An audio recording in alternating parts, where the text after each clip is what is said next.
Hello guys, this is XBOXeQiiz and today we have a review of the Razer Onza Tournament Edition. What we're going to cover in this review is performance, build quality and whether it's worth the money or not. So straight off the bat, what I will say is it's got a nice feel to it. The rubberized plastic sort of feel on the front, it is nice. I wouldn't go back to normal plastic if I had the choice. This is really nice. It just gives it that. I guess you don't get that really horrible sweaty feeling when you've been playing for a while, and it's just smooth. It's nice. Obviously, I think it will be scratchable away. You could probably scratch it away, but I think it's got a lot of wear time on it, so I wouldn't knock that at all. I think the one thing I would pick about the build quality is, but it's probably the only two things I will pick. Are this X button in the middle. Now, it seems like the cheap third-party controllers that everyone buys, like the ones that are cheaper than 20 quid ones. You used to buy them for the PlayStation 2 or something. They were shit quality, but they worked for when you'd lost your controller. And they used to have all these, like, you can see them in focus there, really cheap-looking X button in the middle there. And it really what it is it's just a printed off X really stuck in a button. Obviously it's more high tech than that, but that's what it looks like, and it doesn't feel like you're getting that nice look of the Xbox controller. I mean, all they had to do was put maybe a Razer logo in. That would have been awesome. Way better than that. It wasn't needed to put a cheap one in, and I think they realised it when they did it, but they just didn't care. So they could have put a nicer one of them in. But I'm not going to cry about something as small as that. So that's not really not my opinion on the controller at all, but it could have been fixed.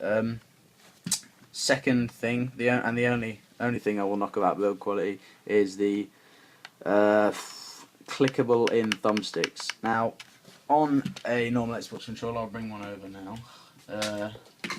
On a normal Xbox controller, you have a really so if you can listen. You can hardly hear it. It's a real small click, and it feels also almost like a I don't know, like a high tech click. It's like it's not cheap. You can tell it's nice, convenient, and easy to push down. This one here is more of a clunky, as that's how I describe it. Click. It's a big click, and it's harder to push down. It's less convenient. It doesn't feel as nice when you're clicking it. It feels cheap. That's what it feels like. It feels cheap. So that's another thing I'd pick on, but from the difference, it doesn't feel as nice, and for something you're paying more, you expect better. So that straight away caught my eye as soon as I picked the controller up, because I've played with cheap controllers before. It felt like one of them. With this hyper responsive button thing, we're moving on to performance now. With the hyper responsive buttons. I'd say they are a novelty that aren't really needed. I didn't feel like they helped me out any more than these ones would have done. If anything, they hindered, because you can hit them by accident very easily. Stuff like Y-in is difficult. It's more difficult, and just stuff like that. I don't think they were needed, but I think maybe they're a cool little thing to add on. Some people might prefer them. I personally didn't. You got to remember, in this review, it's my personal opinion, so it differs. It really does. And they're not bad. I like them. I think they're pretty cool technology. They don't feel like they are described to feel. It just feels like a smaller click, but an actual click, not a push in. If you've taken a controller apart, you'll know what I mean. This is genuinely like a click. That's just pushing a rubber thing down. Anyways, they're alright, they're not that bad. I wouldn't pick them as an added extra if I could. Let's say I was building a controller. The D-pad is great. I don't know why they changed it on the Sabertooth. The D-pad was great. Definitely couldn't have asked more in this. Maybe the fact you still do, you still kind of sometimes can hit. Maybe this is why they changed it on the Sabertooth. Sometimes you can hit the up when you're trying to hit left, because they're kind of close together. But only if you're an idiot. It's very simple. I like them a lot. This D-pad's great. Wouldn't have changed it for anything. I'll tell you that way, it's messing the lighting up. Wouldn't have changed that for anything. Major thing that they shouldn't have done, which they've now fixed in the Sabertooth, but they shouldn't have needed to fix it. It's common sense that they should have done this straight away, and it's really weird why they didn't, is the start and back buttons. They, on every controller that's ever been made, that you probably used, the original Xbox and most of the third-party ones are there. And every time in game you're playing, you want to go and press back, it's just there. It's that fast to do it. You want to check the score back. And same for start, it's just like that. Razer decided to make this big leap to the bottom to push it, and that seems so lazy, me saying that, like, you know, oh, it's such a big leap, but when you're gaming, it's so fucking frustrating, because you always go for that, it's not there, then you go there, and it's just like, it's inconvenient. It's way more convenient to push it like this, right? But there's a reason why originally Microsoft put a back button on that side and a right button and a start button on that side, because one's for your left thumb, one's for your right thumb. Razer's messed that up, and I didn't like that whatsoever. I thought it's common sense to put it in the right place, and it doesn't take a genius to realise that's going to be an awkward position to put it in, and their test must have shown it when they were testing the controller out. So I didn't like that off the bat. I thought that was a stupid mistake they shouldn't have made. But it's their controller; they can do what they want. It's obviously shows. It's not a surprise. It shows in the pictures of it before you buy it. But you know, that's my opinion. I thought that was bad. That thing there, it's pretty cool. This little decal doesn't really matter. Would have been cool if it lit up, but yeah. The jack, where the hole where the jack goes into. Let's find the plug. It slots in very secure. It wouldn't come out at a slip like some worn controllers do, and I like that a lot. I think that shows it's been made nicely and not loose like other controllers. Sometimes they'll fall out straight away. The wire, the cable, I'd say essentially comes in build quality. It's great.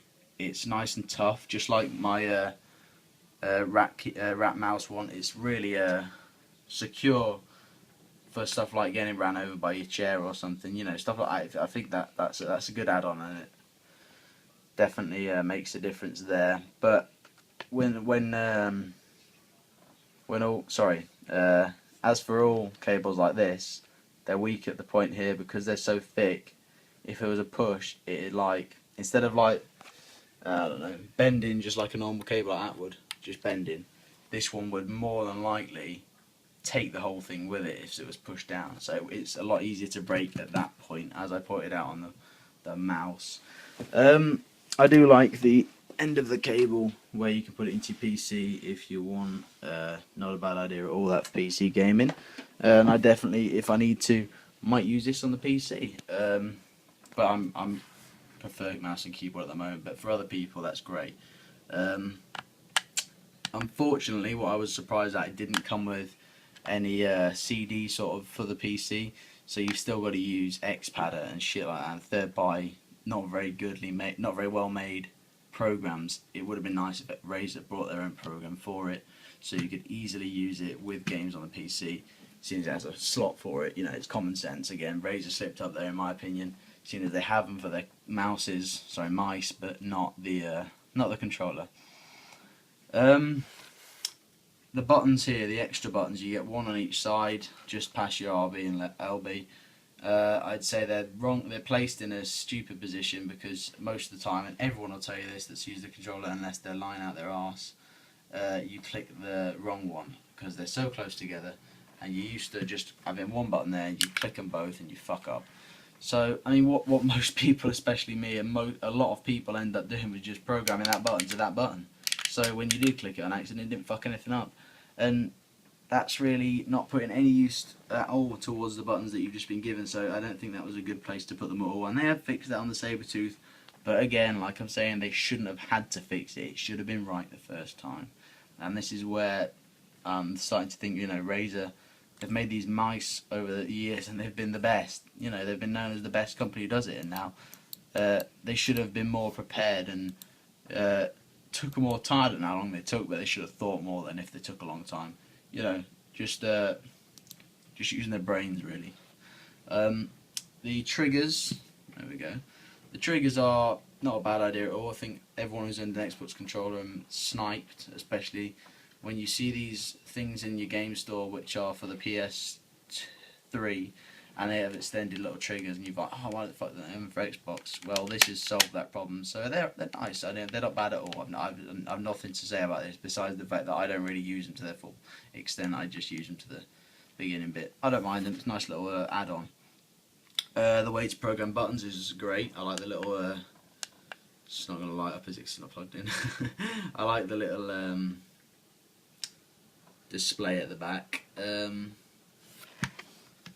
Yeah, that's it really for performance. The things I will have to say straight away is it worth the money? I'm going to say no, and I'm going to tell you why. Already for the main points I've said, and now here comes the bad part of the review. I bought this controller and I haven't used it since. I bought it and I used it for a week. It takes about a day to get used to a normal controller from another one. And I'll tell you off the bat what's wrong with it. These thumbsticks. That's what's wrong with it. They are too hard to get used to. That sounds stupid, and you're like, oh, I'll get used to them. You just might be shit, God. No, it's not the case. I've fucked around with this sensitivity on them too much. You know, I've been messing around with it for ages, trying to get it perfect. And to be honest, there is no perfect for it. The thumbsticks, just like, let me give you an example.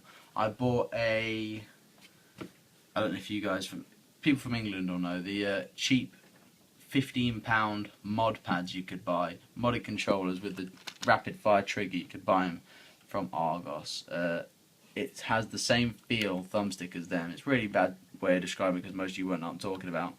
But looking up in the air, looking left and looking right on this, let's say ignoring the thumbstick sensitivity, because that's not really a sensitivity, all it is tension, and it doesn't really make a fucking difference whatsoever.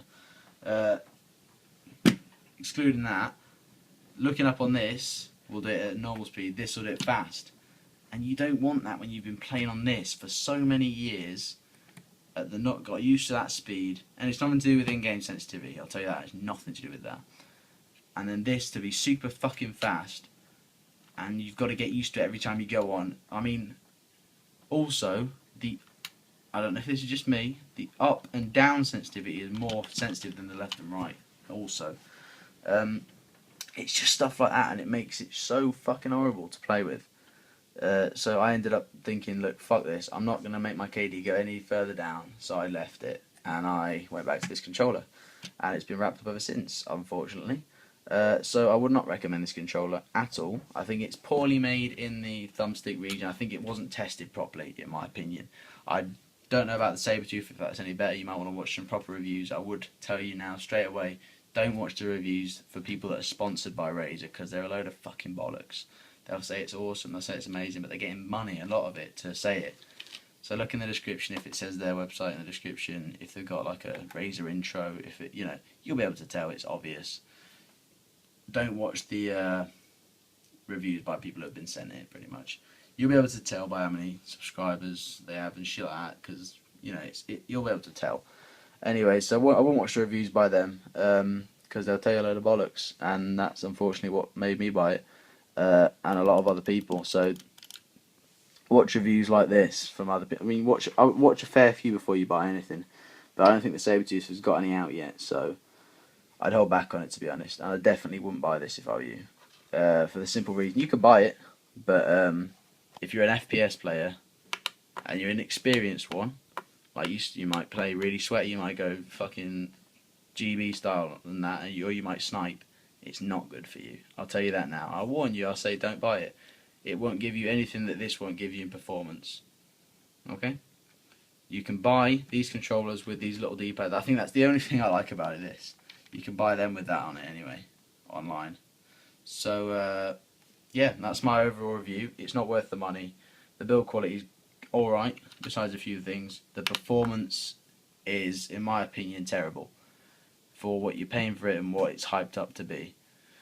So yeah, the reason why I'm reviewing this pretty early, so I've only had it a few months, is just because I'm not going to use it anymore, so I don't see the point in waiting any longer. So thanks for watching, guys. It's been quite a long review, and I do apologise for that, but I hope it's I hope it's stopped you from buying something that you didn't want to buy, or made you buy something that you wanted to buy. I hope it's changed your opinion or show you something you didn't know. Thanks for watching, guys. This has been XBOXeQuiz, and have a great day. See you later.